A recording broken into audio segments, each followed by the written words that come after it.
Yes, yes, yo, Topacio. Magandang umaga po sa inyong lahat mga kaibigan.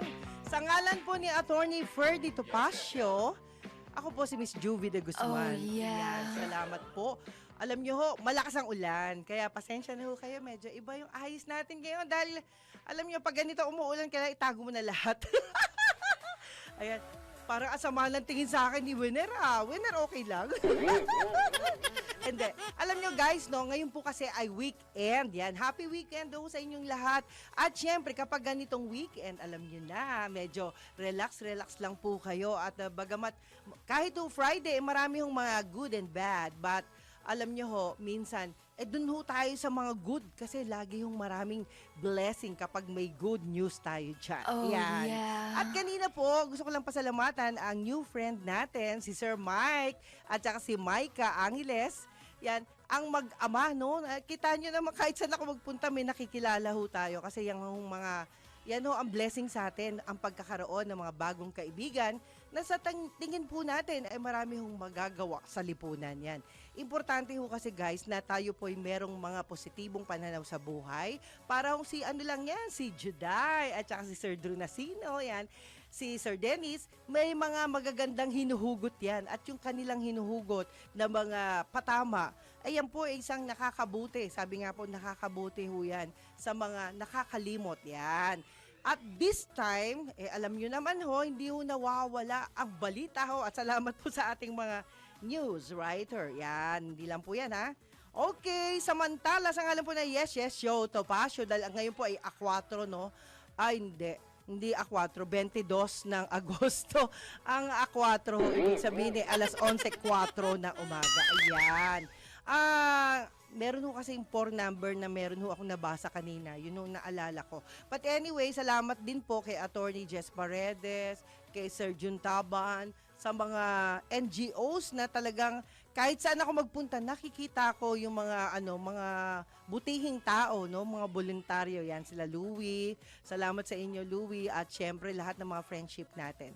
Okay, sabi nga po dito, ayan, sa ngalan po ng ating news, tiniyak ng Department of Migrant Workers na mabibigyan ng legal aid ang 6 na overseas Filipino workers na naaresto sa Hong Kong. Yan. Ito'y matapos madakip sa isinagawang anti-illegal worker operation ng Hong Kong Immigration Department ang mga nasabing Pinoy na nagpapanggap bilang mga dentista at illegal na nag-ooperate ng mga lisensyadong dental clinic. Sinabi naman ni Migrant Workers Secretary Hans Leo Kakdak na patuloy silang nakikipag-ugnayan sa Department of Foreign Affairs at iba pang government agencies para magbigay ng legal at iba pang uri na suporta sa 6 na OFWs.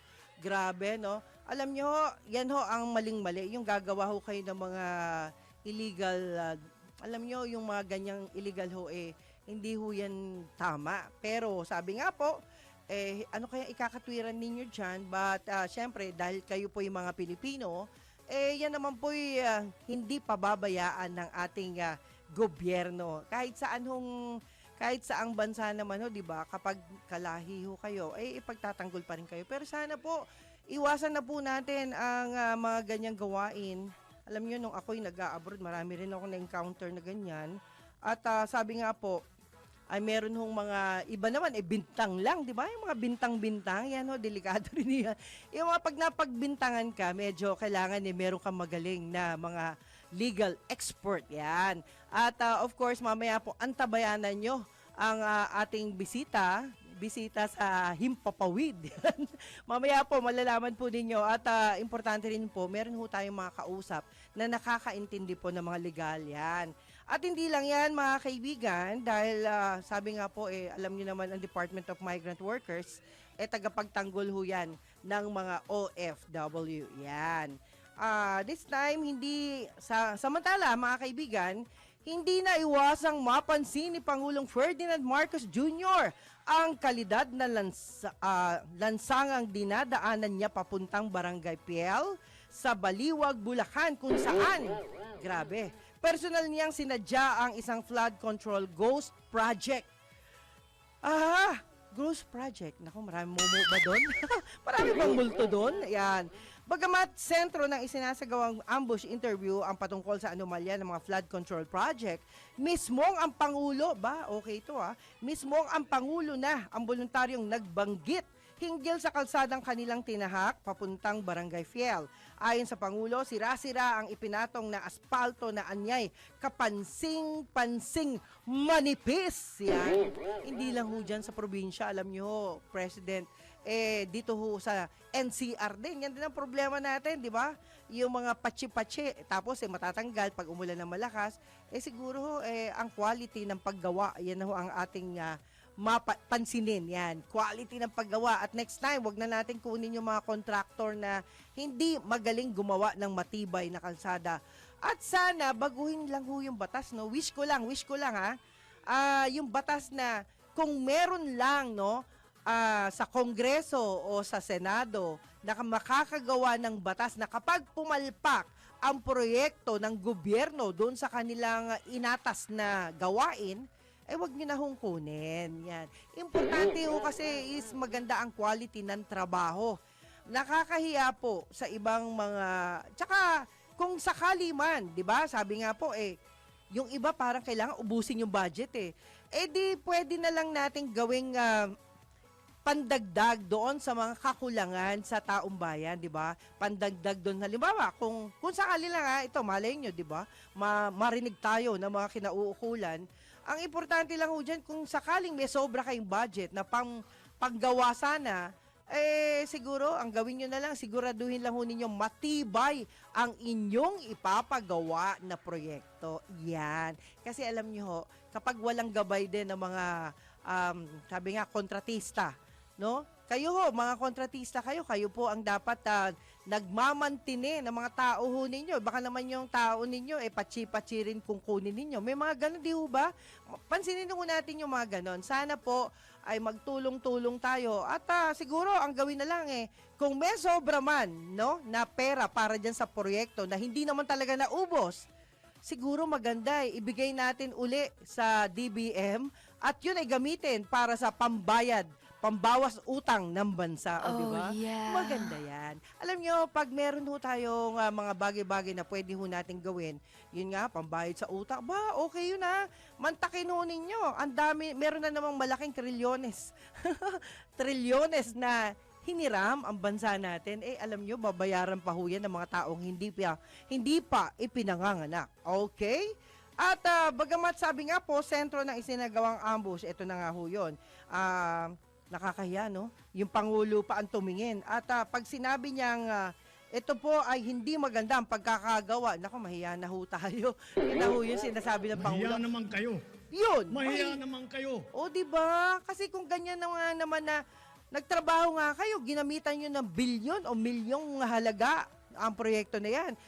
Siguro ang gawin natin ngayon, pagalingan ng paggawa. Yan, pagalingan ng paggawa ng proyekto. At yan po ay dapat nating ipagmalaki. Kada makakagawa ng best na proyekto na tatagal, di ba? Kapag tumagal ang proyekto, alam nyo sa ibang bansa po, pasensya na ho kayo ikukumpara ko lang na sana po, maliit pa lang ho yung problema ng kalsada, inaayos na agad, hindi ho pinalalaki. Wag na ho nating ugaliin. Sana lang. Kasi alam ko namang may batas tayo sa gobyerno, di ho ba? Pero yung batas medyo baguhin naman ninyo. Unatin ninyo o kaya diretsuhin ninyo. Kasi alam nyo ho, kung ang magiging batas natin, kailangan ubusin yung pera. Wag. Gawin na lang ho natin, magbigay tayo ng sole. Sino kaya sa NGO o sa proyekto na yan ang nagsole ng budget? Bagamat ang budget sabi niya, halimbawa lang, ang budget ay 2 billion, di ba? Kung yung 2 billion na yun ang nagamit lang kalahati, naku, sino kaya ang magsosole, di ba? Maganda ho yan kasi po, kailangan din natin bilang taong bayan, makatulong ho tayo pambayad sa mga utang ng ating bansa. Hindi naman yan utang ng Pangulo lang, yan po ay utang ng lahat. Kaya utang na loob, magtulungan po tayo. Okay? At, ayan, dito ho naman sa susunod na balita, ay sabi nga po, maaaring maulit na bahagi pa lamang ng napakalaking anomalya sa flood control projects ang mga natuklasan at isiniwalat ni Senator Panfilo Lacson na mga ghost projects sa ilang lalawigan kung saan pinakamarami ay sa Bulacan. Oy, shame on you. Sino man yung gumamit ng pera ng Bulacan, nakakahiya naman kayo. Ano ba naman yan? Kung kayo po ay mga leader ng Bulacan, mahiya ho, talagang mahiya kayo. Dahil nakakahiya ho, nadadrag yung lugar ng Bulacan. Pero yung mga taga Bulacan, guys, wala hong nakitang project. Nasaan ho yan? Nasaan ang pera? Diba? Wala hong nakita. At hindi naman ho talaga bulag yung mga leader dyan. Actually, may iba dyan, maaaring talagang walang alam, no? Yung mga nag-aakalang, bulag ba kayo? Hindi nyo nakikita yung mga proyekto. Hindi po, malaki po ang Bulacan, guys. At sa dami po na meron hong ginagawa dyan, yung mga, marami ho talagang ginagawa na yun naman ho ay pribado, hindi ho publiko. Dahil yung mga sinasabi nga pang flood control, wala akong halos nakita talaga. Okay. But, sabi nga po, ayon kay Senate President Pro Tempore Jinggoy Estrada, ang mga alegasyon ng guni-guning flood control project sa lalawigan ng Bulacan at mga palpak na flood project o flood control project sa ilang lalawigan ay maaaring tip of the iceberg pa lamang. Ayan, ako, matindi ngayon ang di ba? Matindi ho ang mangyayaring pag-uungkat sa mga trabahong ginawa po ninyo. Kaya, di ba dapat medyo bago-baguhin nyo naman yung batas natin. Kasi kung masyadong malaki ang budget na ibinigay sa inyo at hindi nyo naubos yan, much better. Yan po ay dapat i-divert na pambayad. Tulong pambayad mula dun sa mga may proyekto na hindi naubos, dapat yan bigyan ng karangalan ang mga NGO o mga proyekto na yan, yung kung sino yung nagmetas nga, di ba? Maganda ho yung ganun, di ba? Malay nyo, magkatotoo sinabi ko, di ba? Alam nyo, tayo pong lahat, ayaw nating malugmok sa kahihiyan ang Pilipino. Malugmok tayo sa problemang katakot-takot na kagagawan ng mga leader natin. Mantakin po ninyo, di ba? Yung leader pa natin ang naglulugmok sa karangalan ng Pilipinas. Huwag naman po. Kung makakaya ho nating iangat agad ang Pilipinas, pansinin ho natin mga kaibigan, tayo po ay number 1 sa kagandahan, di ho ba? Sa mga beauty queen, pansinin ho natin, sikat na sikat ang Pilipinas pagdating sa mga ipinapasok ng mga beauty queen. Yan, di ba? Diyan tayo number 1. Ngayon, number 1 din po ang Pilipinas sa mga magagaling na inventor. Totoo yan, ha? Magagaling na inventor na dapat sana binibigyan ho natin ng pansin. Ngayon, kung hindi naman pwede magamit yung sobrang pera ng proyekto na yan sa bagay na sinasabi ko, kagaya ho ng pagbabayad ng utang ng Pilipinas, ibigay na lang ho natin yung pondo na yan sa mga inventor na minsan nang nakalimutan natin. Marami tayong magagaling na inventor na totoo lang, budget lang ho ang kulang sa kanila para po sila ay matulungan, pagyamanin ang mga bagay-bagay na dapat sana tayo ang number 1. Marami ho tayong nakakaligtayan. Kasi alam nyo ho, kaya ako ho alam yan guys, kasi madalas po ako dating umattend ng mga press con eto yung mga kababayan natin, lalong-lalo yung mga inventor. Can you imagine kung nakakita na ho kayo na ang pinakamaruming tubig na ay pwede palang maging pinakamalinis na tubig na iniinom ng tao? O di ba? Meron tayong inventor natin ang may gawa niyan. Kaya po, kung saan kayo nakakakita ng maruruming tubig na yan, pwede ho nilang ma-divert yan para ho sa magandang inumin yan. Yan po yung mga ilang bagay na nakakaligtaan natin. At mind you guys, mga Pilipino ho yan. Ang mga Filipino inventors natin, napakarami. Napakarami ho yan na pwede nating alalayan sila pagdating sa budget. To make a point na tayo po ay totoong number 1. Yan. Well, malakian niya ang posibilidad na marami na silang madidiskubre sa mga susunod na pagdinig. Iginiit ng senador na dapat maimbestigahan din ang iba pang lugar dahil maaaring may mga lalawigan na nabagsakan ng pondo na hindi naman binabaha. That's true. O, diba? So, kapag ganon, di ba ang laking sobra-sobra na pera na yan na nagkamali lang? Posible. Nabagsakan ng budget, hindi naman bahaing lugar, di ba? Kailangan magkaroon ng diversion doon sa pera na yan. Kung hindi po sila pwede sa baha, sa ibang proyekto gawin. Gamitin ng lalawigang kung saan man may sobra-sobrang pondo. At dagdag pa ng senador, hindi malayong may mga taga-gobyerno ang sangkot sa anomalyang o anomalyang mga proyekto at maaari namang sabihin ng contractor kung sino ang mga politikong kanilang binibigyan. O 'di ba? Malaking kahihiyan 'to. At syempre, hangga't maaari iwasan natin manghiya ng tao, 'di ba? Alam niyo ho, anuman ang nagawa ng isang taong mali, pwede naman hong i-correct yan, totoo po yan. Kaya yung kasabihan ni Sir Dennis kanina, nang sinabi niya, di ba, kahit na ho kalahati ng buhay mo, ay pwede pang magbalik sa umpisa para itama ito. May tipong ganon, di ba? Anyway, yan po ay isang aral lamang, lalong-lalo na dun sa mga estudyante ngayon, ha? Mga estudyante ngayon na alam natin, nakatuto kayo, hi, yung mga mahilig magtanong sa akin, hello, yan. Alam niyo ho guys, tayo po naman ay dapat maging maging attentive tayo sa anumang mga nangyayari sa bansa, di ba? Hindi naman ibig sabihin na tayo po'y nagmamarunong, di ba? Pero minsan, nakakapansin din tayo, sabi nga nila, may punto ka, di ba? Kapag sinabihan ka na may punto ka, dapat pagtulungan natin yan. At saka ang pera po, nako guys, maniwala kayo sa akin. Lahat ng perang hindi inyo, kapag ginamit ho ninyo, hindi ho yan nakakatuwa sa mata ng Panginoon. Yan. Lagi yung tatandaan natin, wag na wag tayong gagawa ng isang bagay na pagsisisihan natin sa bandang huli. Marami po nagsasalita ngayon, ha? Sabi nila, hindi ba kayo nahihiya na ang perang ginagamit ninyo ay pera ng taong bayan? Sino na? Sino? Kayo po, yung mga nanonood ngayon, maaaring isa kayo dyan, di ba? Isa kayo dyan sa gumamit ng pera ng taong bayan. Tapos, pinapakain po ninyo sa pamilya ninyo, di ba? Mahiya naman kayo. Ayan. Mahiya naman kayo. O yun, di ba? Dapat po talaga guys, gawin nating makabuluhan ang buhay natin dahil alam naman ho natin, isang beses lang ho tayo mabubuhay. Lahat ng pwede nating gawin na makakabuti sa kapwa, dun ho tayo. At kung sa tingin natin, hindi pa tayo sapat para makatulong, okay lang po yung basta at least, meron kayong intensyon. Sabi nga ho na iba dyan, dapat may intention ka, di ba? Parang sa ano din yan, di ba meron tayong guest dito dati, lagi kong gustong-gusto niyang bumalik rito sa atin, sa Yes Yes Show Topacio.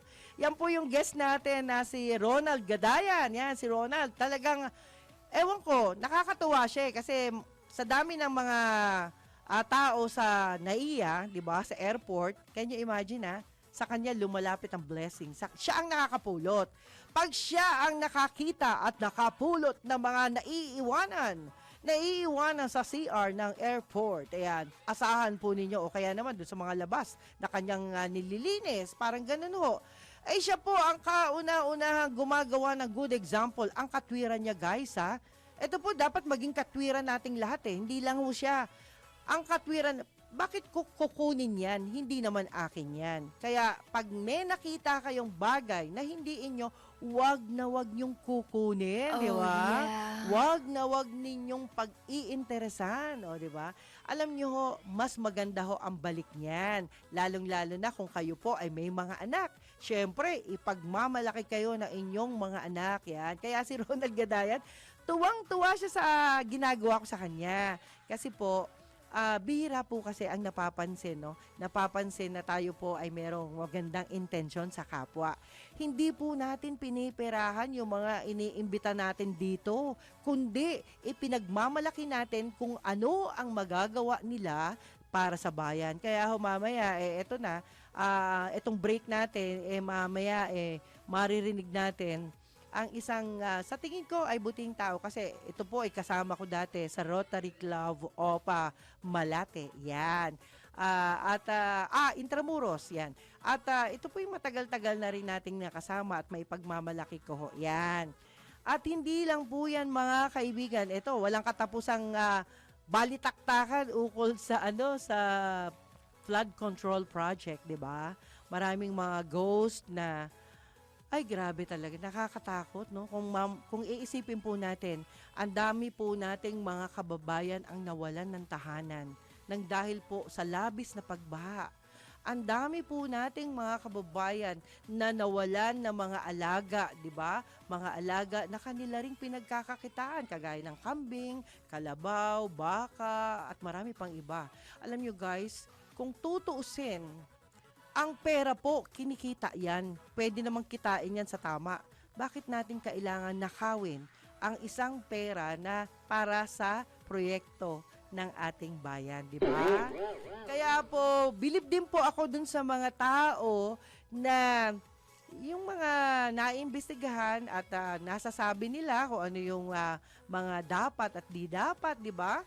Marami na ho tayong naging aware bigla, di ba? Wala ho tayong kaalam-alam na hindi pala maganda ang quality ng ibang flood control project. Kasi pag maganda ang quality, hindi po yan basta-basta masisira. Ayan. Pansinin ho natin yung mga gawa pa nung araw. Doon sa lugar namin, matagal na ho yung, flood control project ho doon sa gawin namin, no? Pero, sabi nga po, nung araw nakakaranas din po kami ng ganyang salita na hindi kasi namin siya binoto, kaya hindi ginawa yung aming lugar. Yan, tipong ganon. Alam nyo, marami ho talagang ganyan, kampi-kampi. Kung sino lang kakampi, dun lang yung pagagandahin nila, di ba? So, yung mga ganitong gawain po, itigil na po natin yan. Alam nyo, hindi natutulog ang Diyos. Darating ang panahon na tayo po ay mawawala rin sa mundo, tayo po ay magkakaroon ng husga ng kaitaas-taasan, no? So sana po ay maging bahagi tayo ng ikabubuti ng ating bansa at hindi ikasasama. Kaya nga kanina sabi ko kay Sir Mike, Sir Mike, sabi ko, sana maranasan natin na magkaroon tayo ng malaparaisong bansa, di ba? Ang bansa natin ay napakarami po ng mga taong bayan, mamamayan, na naghahangad po ng masarap na buhay, di ba? Actually, blessed nga po tayo dahil sa totoo lang, tayo po ang merong mga natural resources na kung aalagaan natin, mayaman po ang bansang ito. Kung aalagaan natin, yung hindi natin kakalbuhin yung ating kagubatan, hindi natin lalapastanganin yung ating mga natural resources, alam niyo po, kahit papano medyo nakaikot naman po ako at sana po maging bahagi rin kayo ng aking advocacy na magbigay ng advice sa lahat ng mga friendship natin na meron pong malalaking lupa na hindi dapat sinasayang. Okay guys? At syempre sa ngalan pa rin ni Attorney Ferdy Topacio. Yan, dito sa Yes Yes Show Topacio, isa munang paalala mula sa ating himpilan. Ang oras po mga kaibigan, alas 11:25 ng umaga. Yes, magandang umagang muli sa ngalan po ni Attorney Ferdy Topacio. Ako po si Miss Juvie de Guzman. Ang oras po, alas 11:33 ng umaga. At bago natin ibigay ang ating gwapong-gwapong guest, gusto ko lang po munang batiin lang po si Kuya Ricky. Ay, Ka Ricky, salamat po. Ayan. At of course, muli po kay Josephine Salvador ng Guagua, Pampanga, Rosario Medical Center. Mabuhay po kayo dyan. Lalo na si Sir Michael Angeles, Ana Angeles, and Micah Angeles. At lahat po ng mga viewers natin, maraming salamat po. Happy weekend! Okay, bigay natin si Attorney Batas Mauricio mula ho dyan sa Palawan. Ayan. Hi, Attorney. Good morning. Good morning. Good morning, Miss Juvie. Good morning po sa lahat ng nanonood at nakikinig sa malaganap na DWIZ at dito po sa Aliw Broadcasting Corporation. Muli, malaking karangalan na naman. Nakasama po si Batas dito po sa inyong palatuntunang Yo-Yo Ferdy Topacio. Attorney, yes, yo. Hindi yo-yo. Yes, yo. Yes, yo, Okay. Topacio. Yes, yo. Yan. At syempre sa alam pa rin ni Attorney salamat. Ferdy Topacio, Attorney Batas, alam mo naman, idol ko kayo. Basta abogado Abogadong Yan. merong Opo, karapatang salamat po. magsalita ng legal, di ba? Attorney, ano ginagawa mo dyan sa Palawan? Tumutulong po tayo sa ating mga kababayan na laging talo ang kaso sa labanan sa lupa. So nagpunta sila sa atin dyan sa Manila at humingi ng tulong. Hindi naman natin sinasabi na mananalo tayo, pero ang sinasabi lang natin dito ngayon, may pagka po ang abogado, talagang nag-aaral, pinagtingnan yung mga dokumento at mga ebidensya at pinakinggan ng salaysay, abay makikita niya ang katotohanan, Miss Juvie, at yung Opo. katotohanan ng kanyang ipakikipaglaban. Opo, tama po. At syempre, sabi nga kahapon ni Attorney Jess Paredes, bawal daw ang kliyenteng sinungaling, hindi pwedeng magtahi-tahi ng kwento, di ba? Tama po. Tama po, kasi kung hindi tama yung sasabihin ng kliyente, ay pati po yung sasabihin ng abogado, hindi Opo. rin tama. Mamamali rin. Mali-mali din. Opo. Opo. Oo. Hindi rin nandito po tayo ngayon sa awa ng Diyos, yes. Attorney, kayo po ba walang balak tumakbo rin sa susunod na halalan? Kasi po meron daw po kayong dating, sabi ng ating tagapakinig. Alam mo, sumubok na tayo noon, pero ang mas dapat na sumubok ngayon mo naman sa halalan, sa Perdito Pasio. Alam mo kung bakit? Bakit Kasi po? matikas ang tindig niya ngayon, ha? Sa maraming mamamayang Pilipino at talaga namang nakikipaglaban. Ako ngayon, ito na lang, pagtulong-tulong sa ating mga kababayan, Miss Juvie. Ayan. At pag tinawag mo, lalo na kung Juvie Guzman yung tumatawag, nanginginig na, tumatakbo pa. Wow! Ayan, nakita po. Salamat po, diba? Attorney Batas. Alam mo, sa totoo lang po, hindi ko naman talaga kayo nakakalimutan. Nagkataon lang na pare-pareho tayo Ay, mga salamat. busy, di ba? At syempre, dahil po sa mga, sabi ko nga po, kayo po ang kauna-unahang personality o pamilya ang nag-introduce sa akin ng internet TV, di ba? Naalala nyo? Opo. At, Opo, pero sikat na kayo noon. Ay, Di hindi ba, nasa naman radyo po. na kayo. Pero sinubok yung internet broadcasting Opo. at napakaganda po ng dating. Di po ba mas malawak yung naabot yung inyong magpapahayag ng mga unang panahon na yon. Opo, grabe Yes, no, Attorney. alright, Miss Juvie. Yeah. At hindi lang po yan, Attorney, pinagtatawanan ako ni Daryl kasi bakit daw ganito ayos ko. Sabi niya, grabe, pati yung piloto ko rito, grabe. Sabihan ba naman akong mukha daw akong Madam Auring? Grabe. Pero alam nyo, proud ako kay Madam Auring, Attorney Batas, ha? Kasi minsan ko na siyang nakasama. Nakasama ko yan. Ibig sabihin she's Yeah. one of the best Oo. personality na nakilala ko during those days na buhay pa siya. Oo, di ba? Ayan, alam mo. Oo, alam mo yung kasikatan ng programa nyo. Babatiin ko yung tumawag kagad sa akin mga mapanood ako dito, Miss Juvie, ha? Sige po, Si sige Miss po. Charis Arroyo. Si Miss Charis Arroyo, dito niya ako napanood. Sipin mo sa haba-haba ng panahon, naglilingkod ako. Dito kay Miss Juvie de Guzman, nakita niya ako. Wow! Ayun, kaya tumawag siya, Miss Charis Arroyo. yeah. Salamat, ha? Kita mo naman. Thank you, Attorney Wow, Batas. congratulations. Pero Attorney, naalala mo pa ba yung binangga tayo nung ano ba yun yung papunta yata kayo noon sa korte ba yun? Yung binangga tayo ng sasakyan na nag-iensayo pa lang, di ba? Alala mo yun? Naalala ko yun. Oo. Grabe, no? Tapos Oo, sasabihin sa atin medyo tayo matindi. magbabayad, baliktad yata, di ba? Anyway, alam mo, Ano Attorney, Oo. lahat ng tungkol sa inyo, tungkol kay Judge, tungkol sa mga friends natin, hindi natin makakalimutan yan, lalong-lalo na kayo po ay naging bahagi ng aking karir. Hindi ko po pwedeng kalimutan yung mga taong naging bahagi ng aking pagkatuto. Yan, pagkatuto para magsalita sa harap ng publiko. Yan. Pero, Attorney, Ayan, maraming salamat. Yes. Opo. Yes, ano naman po ang maitutulong natin dun sa namumroblema? Eto na, namumroblema, lalo na yung lugar namin, Bulacan. Ang dami hong budget pala. Hindi ko alam ngayon lang ako number 1 sa budget. Pero nasaan yung mga proyekto? Ayan. Ayun, naku, medyo matindi nga po yan. Atin pong napagalaman Opo. na sa buong Bulacan mula po na noong 2022 hanggang 2025. Ngayong taong ito, yung Opo. pagtatapos ng 19th Congress, 70 billion pesos po pala mula sa District 1, kasama ang Lone District ng San Jose del Monte, Bulacan, hanggang doon po sa District 6. Lalo na yung distrito ng isang congressman na dati Malolos City Mayor.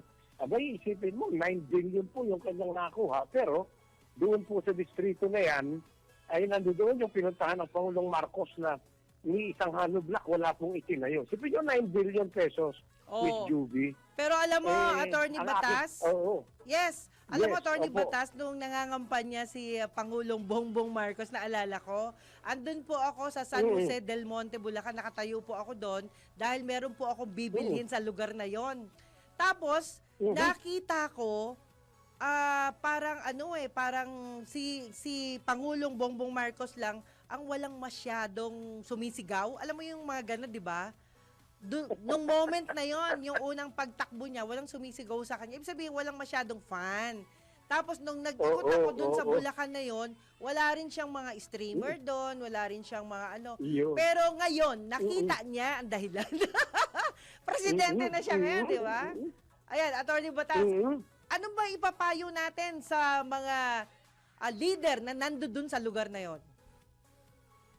Ang may papayo po natin, lalo na po yung mga umaaktong namumuno, namamahala ng pamahalaan natin dyan, pamahalaan lokal. At ganoon na din po yung mga namamahala sa mga samahan ng ating mga mamamayan. Maging aktibo na po sa pagpapalabas ng mga impormasyon kung ano yung talagang katayuan ng mga proyekto dyan. Tama. Ngayon na po, yung panahon, naghahanap po yung aking kabalin, yung aking kabalin mula sa Tarlac, si Senador Rodante Marcoleta, Opo. ng mga testigo upang magpatunay na yung mga lugar na binuhusan ng pondo, wala pong mga proyekto. Kaya yung mga nasa Bulacan, makipagtulungan po tayo kay Senador Rodante Marcoleta dahil totoong nag-iimbestiga po si Senador Marcoleta at wala pong sasantuhin yan. Tulungan po natin para maisaayos ang ating sistema ng pamamahala sa mga paggawaing bayan, Miss Judy Yes. Guzman. Tama po. Yan po yung dapat. Kasi ito naman po ay isang pag-uusig dahil din sa kagagawa ng ilang mga politiko, di ba?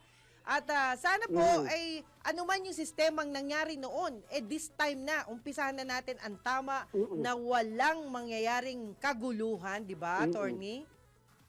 Tama po ba yun? Kaya nga po pagka marami, alam ko pong maraming nakikinig mula sa Bulacan dito sa inyong palatuntunan, dito po sa DWIC. At tayo po yan, mag-aalok, Miss Juby, Opo. alang-alang sa mahusay na pamamahala at pamumuno sa mga proyektong pambayan. Opo. Kung may nalalaman yung mga kababayan natin, dito po, magpaabot po kayo kay Miss Juby Guzman ng inyong mga nalalaman at amin pong pag-uusapan. At kung sakali, Miss Juby, meron Opo. tayong malikom na mga sapat na katibayan, hindi na lamang natin idudulog kay Senador Marcoleta, atin pang sasampahan na ng kaso batay sa pagpapahayag ng mga mamamayan ng Bulacan. Wow! Miss Juby Guzman. Ang galing! Ibig sabihin, Attorney, kayo na ang tatanggap para mabawasan yung problema ng ating bansa, di ba? Opo, kikilos po tayo katulad ng pagkilos ninyo sa pamamahayag. Opo. Miss Juby Guzman at mga Opo. kababayan. Kung hindi tayo magkakaisa ngayon at nagkakabulgaran na, at pagkatas nagpapahayag ang Pangulong Bongbong Marcos na nagagalit na siya dahil sa pambabalasubas ng maraming mga politiko. Opo. Tumulong na tayo at Tama. ang kinabukasan hindi na lamang ng bansa kundi ng mga anak natin. Miss Juby Guzman ang nakataya. Wow! Attorney, nakakatuwa naman po kasi isa po kayo sa mga best na abogadong parang si Attorney Topacio rin na talagang ang hangad ay makabawa sa problema, di ba? Hindi makadagdag ng problema. At hindi lang yung mga kaibigan, dahil po si Attorney Batas ay isa rin sa nagtuturo yan ng Biblia, sabi nga po, ito po yung isang magandang aral na rin na tayo po ay maging bukas ang kalooban natin sa pag-iisip ng tama at wag yung puro pera na lang. Mag-isip naman ho tayo ng bagay na hindi tayo masisiraan o kaya naman, pag may naninira naman sa atin, siguro mas maganda, manahimik na lang tayo kasi yung mga naninirang yan, ayan siguradong yung gawain nila, ipinupukol nila sa ibang tao, di ba? Tama po. At dagdagan ko lang po sa inyong sige po. pahintulot, Miss Juby. Sige po. Kung merong mga kababayan tayong suki na dito po sa palatuntunan ni Miss Juby. Attorney Topacio akin po. pong Opo. Attorney Topacio, Opo. ipangangahas ko po na makikipagtulungan po kami doon sa mga naghahanap ng katugunan sa kanilang mga ordinaryong problemang legal. At nang sa ganoon, matulungan po natin ang palatuntunan ng Yes, yo. pinamamahalaan ni Topacio. Topacio, yan. At ni Miss Juby Guzman, yes, na mabigyan ng kaalaman man ng mga kababayan natin Yes. kung anong batas na sakop sa tema at kung ano ang mga pagkilos o hakbang na pwede nilang gawin. Dito po Okay. kayo magtungo sa GWIC kay Ms. Julie Guzman. Opo, attorney, wag mo kayong aalis ha kasi magta-time check muna tayo at magbe-break muna tayo para sa paalala ng ating himpilan.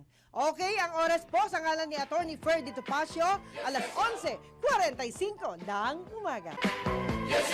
Yahoy! Yes, yes, yo, Topacio. Sa ngalan pa rin ni Attorney Ferdy Topacio. Ako po si Miss Juvie de Guzman. At ibabalik po natin, maya-maya lang ng konti, at si Attorney Batas Mauricio, pagsapit nitong ating konting balita lang tayo mga kaibigan para ho sa inyong kaalaman. Ito po yung request ng ating mga kaibigan. Nasabat ng mga otoridad ang tinatayang 12,500 kilo ng illegal na karne o hot meat na nagkakalaga ng humigit kumulang 2 milyong piso sa barangay Santa Rosa 1, Marilao, Bulacan. Naku, madalas bumaha rito. Marilao, Bulacan. Yan po ang nararating ko dun eh. At ayon kay Police Regional Office 3 Director Police Brigadier General Ponce Rogelio Peñones Jr., natuklasan ng mga barangay peacekeeper ang aktwal na paglilipat ng hinihinalang double dead meat mula sa isang wing van patungo sa refrigerated truck. At kaagad itong iniulat sa Marilao Office at sabi nga po, ang National Meat Inspection Service na nagresulta ng agarang pagkakaaresto ng 7 sospek. Inilipat ng kustodya o sa kustodya ang NMIS ang nakumpiskang karne para sa tamang disposisyon habang inihahanda ng mga kasong isasampalaban sa mga nahuli alinsunod sa Republic Act 9296 o Meat Inspection Code of the Philippines. At samantala, tiniyak ng Commission on Election na magpapatuloy ang Bangsamoro Parliamentary Election sa October 3 o 13 kahit naantala ang pag-imprenta sa mga opisyal na balota. Ayon kay COMELEC Chairperson George Erwin Garcia, pinagpaliban ng printing habang hinihintay ang pinal na desisyon sa pagbabago ng alokasyon ng mga pwesto matapos tutulan ng probinsya ng Sulu ang Bangsamoro Organic Law noong 2019. Anya, nasa ikatlo at huling pagbasa pa ang Parliament Bill number 351 na mag-aayos ng reallocation issue. At binigyang diin ng Paul Body Chief na kailangan agad maresolba ito dahil 12 araw ang gugugulin sa reconfigure ng mga balota at paghahanda ng mga gamit. Kaugnay nito, nilagdaan naman ng Philippine Coast Guard ng mahigit na 1,000 tauhan mula Luzon upang tumulong sa halalan sakaling kailanganin yan ng kabilang mga posibilidad na magsilbing electoral board kung may mga gurong hindi nakakapagserbisyo. At ngayon naman mga kaibigan, ibalik natin si Attorney Batas Mauricio. Magandang umaga muli, Attorney! Magandang umaga pong muli, Ms. Julie Guzman. At Ayan. magandang umaga pong muli sa mga taga-subaybay ng Yes, Yes, Yo, Topacio. Ayan.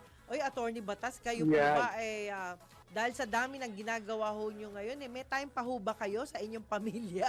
Kasi alam nyo ho, tayo minsan sa sobrang saya natin sa ating mga ginagawa, yung iba, hindi naman ho lahat, no? Yung iba po, nakakalimot talaga sa pamilya na nila. Kayo po, kamusta naman ang inyong mga gawain na pampamilya? Okay naman po ba? Well, napakaganda po ng inyong tanong. Sa awa po ng Diyos, yung aking girlfriend, iniwanan ko na noon kasi naging asawa ko na ng 45 taon. Yes. Oo naman. Sa awa po ng taon ngayong 2025, kami Opo. po ni Judge Angelina Mauricio, 45 taon na sa awa ng Diyos, pinagsasama at pinapahintulot ang magpatuloy sa pagiging mag-asawa. At Ayun. pinagpapasalamat natin sa Diyos, kaya Julie, si Opo. Guzman, isang ganitong klase, sapagkat ang papasang ituturing yung pagkakaroon ng sa ugnayan ng mag-asawa. Opo. At sa awa po ng Diyos, yung po ng aming nag-iisang anak, babae po siya, Opo. naging abogada na rin po. Siya ngayon nasa Ang galing. Office of the Solicitor General. Opo. Talaga. Opo. At nagtuturo po siya ng law, professor of law siya, Opo. sa UP College of Law, dyan po sa Diliman, sa Ateneo College of Law, doon po Opo. sa Makati, sa Central Scholar University College of Law sa Makati din, Opo. at sa Philippine Christian University diyan po sa Taft Avenue sa Manila. Alam po ninyo, ang isang natutunan naming mag-anak, yun po bang sama-samang diretsang pagdarasal, yung hindi gumagamit ng kung ano-anong ibang mga salita, Opo. kundi diretsong pagtawag sa Ama. Tama. Nakita po namin na napakatindi po ng pagpapala, Miss Joey de Guzman. Opo, Yun po ang opo. katayuan namin ngayon sa awa ng Diyos. Yan. Attorney, naalala ko po yung mga medical mission natin. Kamusta na po ba si Doc, yung madalas ninyong kasama na nag-o-opera sa Ay, ibabaw ng lamesa? Sino nga yun? Ngayon po, si Dr. Arthur Yes. Platon. Si Dr. Opo. Art Kamusta Platon. na po At siya, ngayon, attorney? Nag-oopera na po sa ulap. Ay, Kasi ganun po, ba? sa mga Kailan pa? na-COVID po siya. Ganun. Noong pong COVID, Ako. 2021. Matagal Isang na taon rin. pong tumatakbo. Opo. Attorney, At, pasensya na. Siya kasi isa sa Opo, mga opo. best na kaibigan mo na alala ko. Yes, na opo. Madalas kasi ako dating mag-medical mission Kaya siya po yung kaagapay ko that time. Sa ngalan po Ayun. ng ating Opo. Rotary Club. Anyway, attorney, pasensya Opo, na. Nalungkot naman ako Opo. bigla. Ayan. Yeah, okay po. Okay lang. Opo. At, patuloy po tayo sa ating pagtulong at sa kasalukuyan, bagamat hindi na po kami active Rotarians ng aking may bahay, si Judge Opo. Angelina Mauricio, kami po ay patuloy na nakikipag-ugnayan sa iba't ibang mga grupo para po maipagpatuloy ang tulong sa ating mga kababayan. Miss Judy. Yan. Ay, maganda yan, Attorney Batas, ha? At syempre po, baka meron ho kayong paalala sa inyong mga kaibigan para ho sa ating last few words. Aha. Opo, simple lamang po ang paalala natin, lalo na po dito sa mundo ng mga Pilipino, na tila baga ang kalakaran na ngayon ay katiwalian at korupsyon. Magpakatatag po tayo sapagkat tayo po ay mga taong pinagkalooban ng karangalan ng Diyos bilang lahing Pilipino. Hindi po natin lahi ang mandarambong, po natin lahi ang tiwali at korap. Opo. Lahi po tayo ng marangal. Lahi po tayo ng mga lumalaban sa mga katiwalian at kasamaan. Pangatawanan po natin ito, lalo na't may mga kagapay tayong katulad ni Attorney Ferdito Pasio, katulad ni Ms. Judy de Guzman, at siyempre sa pahintulot ng kanilang himpilan, DWIC ng Aliw Broadcasting Corporation. Mabuhay po Salamat kayo. po, Ms. Judy de Guzman. Salamat po. Mabuhay po kayo. Thank you for the opportunity. Thank you. Thank you. Salamat po. Ayan, maraming salamat po sa ating mga kaagapay. Nako, salamat sa CA natin na siya pong kumontak kay Attorney Batas. Maraming salamat po. Alam nyo mga kaibigan, ang pamimili ng tamang kaibigan, number one ho yan dapat, hindi kayo basta-basta nakikipagkaibigan na gagamitin lang po kayo. Pero ito po isang pagpapalang maituturing ko dahil yung mga kaibigang napipili ko ay mga sapat na para ho sa ating pagbibigay ng galang, respeto sa ating amang Panginoon. Okay, at hindi lang po yan para sa huling paalala natin. Pasensya na yung mga hindi ko nabate, paumanhin po, bukas babawi po ako sa inyo. Siyempre po, sabi nga, 11 ways to respect yourself. Ito po, paalalahan po natin dito. When people disrespect you, confront them immediately. Yan. Okay lang po yan. Don't eat others' food. Wag na wag yung kakainin, yung pagkain na hindi para sa inyo. Ayan, sabi ho nila. Reduce how you visit some people, yan. Especially if they don't reciprocate. Yan. Paalala ito ha. At syempre, invest in yourself when yourself happy. Yan. Oh, yeah. Stop entertaining gossip other than true person that you trusted. Yan, importante yan. And think before you talk. Yan. Yan mga kaibigan ay isang pasasalamat po at talagang salamat po sa ating buong produksyon. Yan, lalo na kay Winner and Company. Yan, talagang stable yan. Kay Juday and Company, Oh, yeah. Sir Drew Nasino, of course. Yung production natin dyan, mabuhay po kayong lahat. At syempre, mabuhay yung mga writers natin, mga news team natin. At hindi lang po yung mabuhay din ang ating CA na lagi pong talagang magagaling. Yan. Salamat po sa inyo lahat. Sana all. Yan, lahat kayo magagaling, syempre. At of course, salamat din kay Daryl Justin. Ikaw, Daryl, lagot ka sa akin. Okay, mga kaibigan, at antabayanan nyo ang susunod na Balitang Bayan sa ngalan po ng nag-iisang Drew Nasino. Muli po ako po si Miss Juvie de Guzman, sa ngalan pa rin po ni Attorney Ferdy Topacio na nagsasabing tiwala sa sarili, importante yan. At tiwala na rin sa kapwa ang ipaalala natin lagi sa kanila para lahat po ay maging masaya. I love you all guys. Bye! Yahoy! Yes, yes, yo! Topa Show! Si Mr. Yes Yes Yo, Attorney Ferdy Topacio. Yes, yes, yo! Topa Show!